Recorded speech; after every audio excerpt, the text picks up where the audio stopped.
वेङ्कटनिवासाय श्रीनिवासाय मङ्गलम्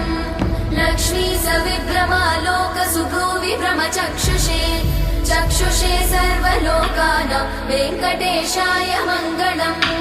श्रीवेङ्कटाद्रिशृङ्गाग्रमङ्गलाभरणाग्रये मङ्गलानां निवासाय श्रीनिवासाय मङ्गलम्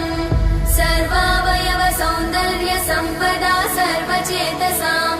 सदा सम्मोहनायास्तु वेङ्कटेशाय मङ्गलम्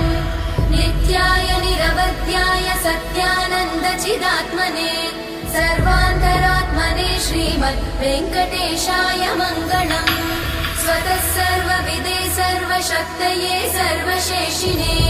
सुलभाय सुशीलाय वेङ्कटेशाय मङ्गलम्।